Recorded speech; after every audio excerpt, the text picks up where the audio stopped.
Thousands of supporters have packed the Giant Stadium outside Pretoria in Soshanguve for the launch of the EFF's election manifesto.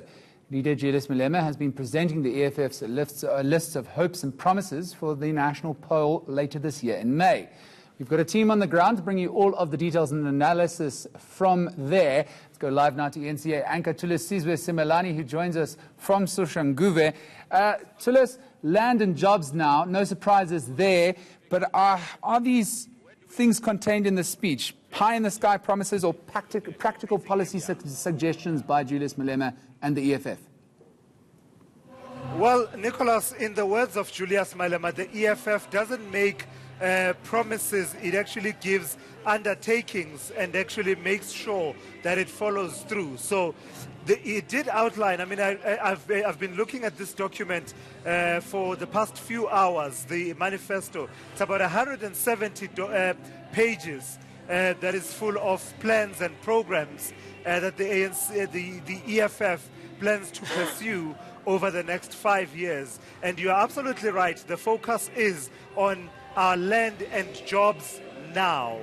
And I said earlier on that this is interesting because in past, rhetoric and what the EFF has had to say, usually they don't single out the issue of jobs. They speak about the economy, transforming the economy and ensuring that it benefits the majority of South Africans. But it seems this time around, they wanted to focus specifically on the issue of jobs and make a number of proposals relating to land, how the land would be transferred and ensure that it is owned by the state but benefits the majority of South Africans, but also ensuring that the majority of South Africans have jobs, and also a whole bouquet of promises in as far as this social security net is concerned. So such things as the provision of free education, provision of housing, as well as social grants, doubling that.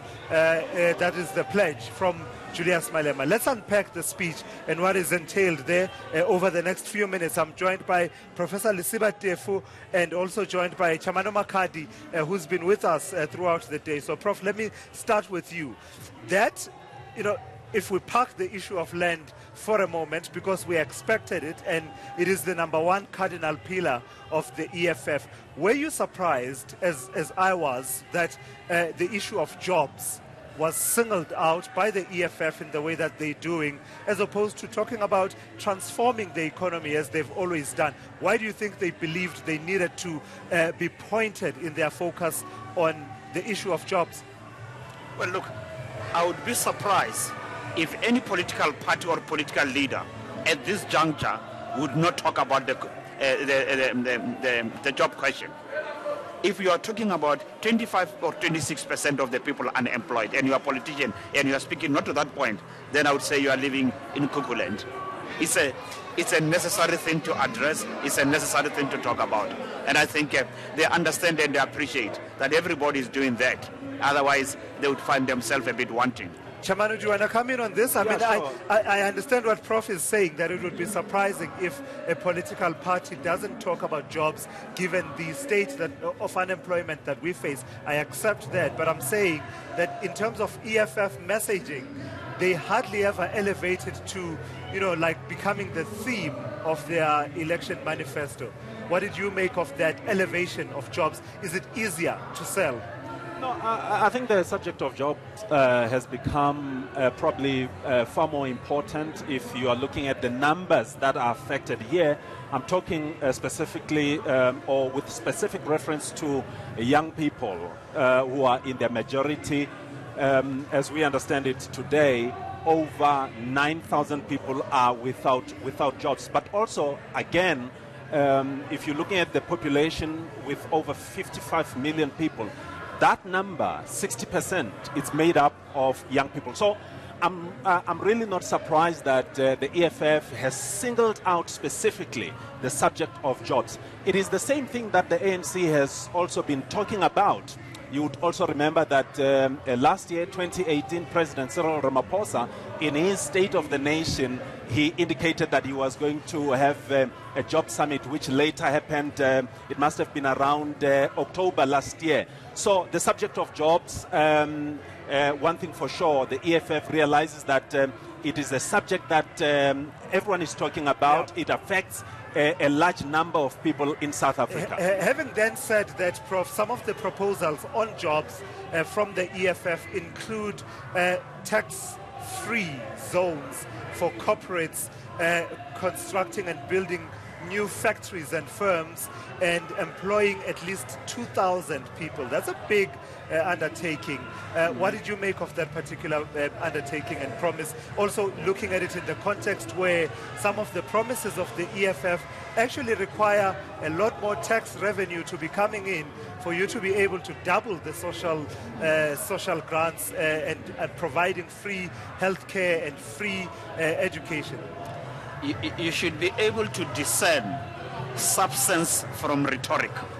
There is a time at which it's placed to the gallery, and it behoves you to try to discern from what he says, what is practical, what is feasible, and what is doable. And the idea of incentivizing corporate is a universal principle. To the extent possible, do it. And I think they are learning from other spaces and from other experiences that would be the good thing to do. But then, the corollary to that, you need resources. Where do you get the money to do that? Right? To rob Peter, to give to Paul, then you're going to create tension. But as a principle, I think it's a good idea. But in a way, you sort of balanced that by then saying that, you know, I suppose he wasn't specific enough to say outside of these special economic zones, actually the corporate tax rate would be hiked in South Africa and VAT reduced. Yeah, you want to tackle that, Prof? Right. If you reduce VAT, that's well and good, right? And remember, we are one of the highly taxed countries in the world, right? The VAT is also very high. And I would argue, if the resources were properly managed since 1994, South Africa would be taller than it is, would be perform better than it is. A lot of money goes through the drain into the pockets of the people that ought to have at least changed the material of those of the downtrodden. So it's not about lack of money. South Africa has money, but money is being mismanaged. Money ends up in the wrong hands. That's a very nice way to segue then into what I want to focus on, Chamano, the whole issue. I don't know, am I the only one who felt that there's a lot of similarities between what the EFF is saying and what the ANC is saying? And of course that's open to interpretation as to who is quote unquote copying from whom in terms of what programs to implement. Sovereign Wealth Fund, you find that in the ANC promises, you find it in the EFF promises. Expropriation without compensation, ANC, EFF, except of course there's that difference of whether you nationalize or not. A state-owned bank and also the licensing of entities such as the Post Bank, to be able to have a banking license. Both sides, you find the idea of free education on both sides. So is there enough, though, to set the EFF apart from the message that seems to have now been adopted by this really dominant political party called the ANC, who can actually go out there and say, these have always been our ideas? No, I mean, there's absolutely no question. There are a lot of similarities. If you're talking about the subject of land, the EFF might argue differently to say we have been talking about the subject of land for many years. It is only after us that you started talking about it. But if you look at it, there are a lot of similarities. And again, on the subject of jobs, you're talking about education. So the way I'm looking at it, obviously, every political organization, they are going towards elections. Of course, you want to speak the language that appeals to the masses, the language that people understand, the issues that affects them the most. It's almost crunch time. You want to tell them what they want to hear. So maybe let me just also, go back a little bit and touch on the practicality in terms of some of the things that we've heard here and the suggestions that have been made. Take an example of food process, rather food production. The question I am asking myself is, if it's going to all come out of South Africa, do we, number one, have the capacity? I'm talking about issue of skills to work the land. Yes, of course, the debate around the land, as we now understand it, is that it must be expropriated without compensation. But if all of this is to be done in South Africa, do we have the skills?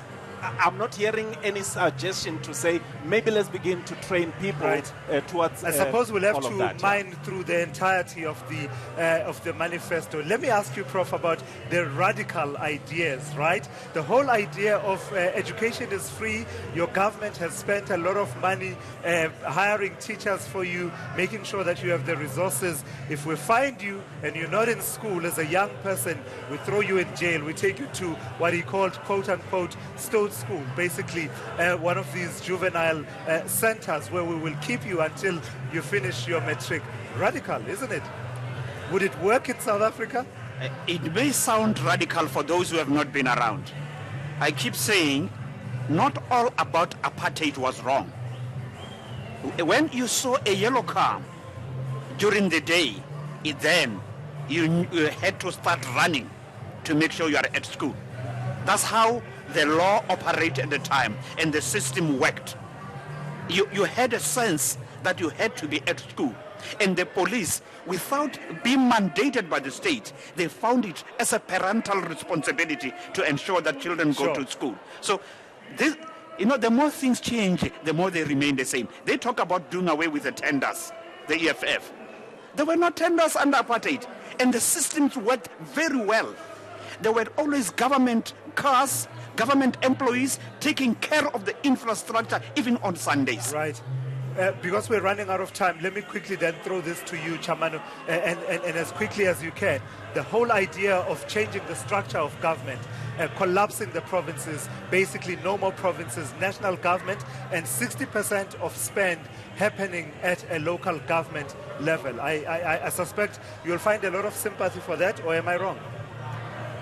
Look, and I think maybe that is informed by the divisions probably that we have seen. And again, if you're just taking an example of what Malema talks about with specific reference to languages and also the people that get to be bought, or maybe they pay certain individuals to say, I am, gunning for this particular position, maybe a position of a premier. Maybe it's a matter of saying, let's collapse everything into one, and moving forward, we no longer look at ourselves in terms of this one comes from this particular province. Probably the same discussion that is already going on around continent borders. I just want to comment on this. There is nothing new about the issue of the provinces. The ANC almost took a decision on it 15 years ago. Yes. The same principle on changing the Electoral Act in 2004. Read that documents, read that report, but Faisal's rabbit. You'll find that the ANC was already contemplating. That whole issue of trying to avoid repetitions. Yes. Thank you so much for coming through and sitting through this EFF manifesto launch with me. So there you have it, Nicholas. The EFF leader towards the end there, getting really energized and animated and basically telling his supporters to go out there and preach the message of the EFF and ensure that they paint Gauteng red and ensure that people come out and vote for them. It's now up to the voters, and in the coming weeks, of course, we will be hearing from a whole lot more other political parties who will have their own crafted messages. I know, for instance, the UDM is coming up soon in terms of launching its manifesto. It's going to be quite an interesting festival of ideas as we build up to election 2019. Thulas, that's of course eNCA's Thulasizwe Simelane, and political parties starting their engines ahead of elections.